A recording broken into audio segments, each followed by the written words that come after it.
शिवप्रतिष्ठान हिंदुस्थान संघटनेच्या धारकऱ्यांची महाडमध्ये तुफान गर्दी। लाखोंच्या संख्येने गडकोट संवर्धनासाठी धारकरी महाडमध्ये एकवटले। संभाजी भिडे गुरुजी यांच्या नेतृत्वाखाली धारकऱ्यांची शिस्तबद्ध मोहीम। दिनांक 7 फेब्रुवारी पासून रायगडमध्ये शिवप्रतिष्ठान हिंदुस्थान संघटनेचे संस्थापक अध्यक्ष सन्माननीय संभाजी भिडे गुरुजी यांच्या नेतृत्वाखाली गडकोट संवर्धनाची मोहीम रायगडात गडकोट संवर्धनाची मोहीम हातात घेतली असून या गडकोट संवर्धन मोहिमेसाठी राज्यभरातून लाखोंच्या संख्येने शिवप्रतिष्ठान हिंदुस्थान संघटनेचे धारकरी गेल्या 2 दिवसांपासून रायगडात दाखल झालेत। प्रथम पोलादपूर येथील उंबरठ येथे शेलार मामा यांच्या समाधीस्थळी दर्शन घेऊन ही गडकोट मोहीम सुरुवात झाली। काल ती महाडमधील कातेवडे या ठिकाणी निवासस्थानी होते। आज सकाळी पुन्हा एकदा या गडकोट मोहिमेला सुरुवात झाली। सकाळी 9च्या दरम्यान लाखोंच्या संख्येने धारकरी आसनपोई गावातील छत्रपती शिवाजी महाराज आणि धर्मवीर संभाजी महाराज यांच्या पुतळ्याला अभिवादन करत महाड MIDC मधून नडगावच्या डोंगराळ भागातून रायगडकडे रवाना झाली। या धारकऱ्यांच्या मोहिमेत संपूर्ण धारकरी हे शिस्तबद्ध पद्धतीने आपला प्रवास करत असून छत्रपती शिवाजी महाराज छत्रपती संभाजी महाराज यांचा जयघोष करत आहेत, तर श्रीरामाच्या घोषणा देखील मोठ्या संख्येने धारकऱ्यांच्या तोंडून ऐकायला मिळतात। या मोहिमेच्या धारकऱ्यांची जितकं करावं तितकी स्तुती कमीच आहे। धारकरी यांच्या या मोहिमेतील दिंडीचं एक टोक कातेवडे तर दुसरं टोक असं काही इतकं मोठ्या प्रमाणात धारकरी आज समस्त महाडकरांना पाहायला मिळाले। आसनपोई येथे तेज मराठी न्यूज च्या धारकऱ्यांचे छोटेखानी स्वागत करण्यात आलं। या धारकऱ्यांच्या दिंडीसाठी MIDC परिसरातील रस्ते काही काळ बंद ठेवण्यात आले होते। ब्युरो रिपोर्ट तेज Marathi news Mahad Raigad.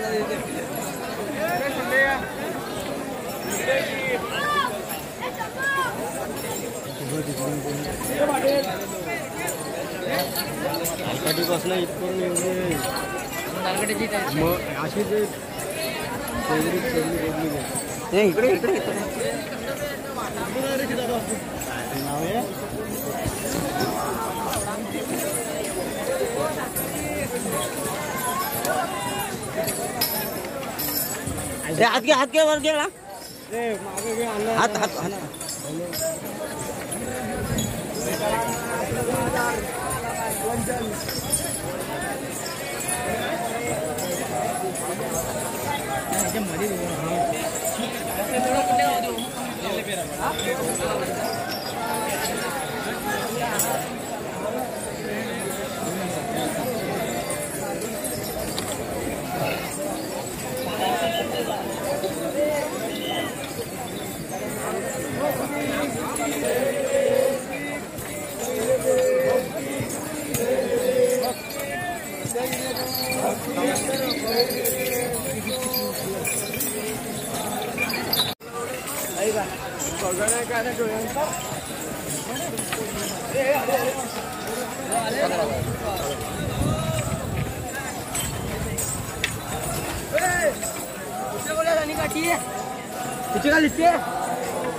Bottle bottle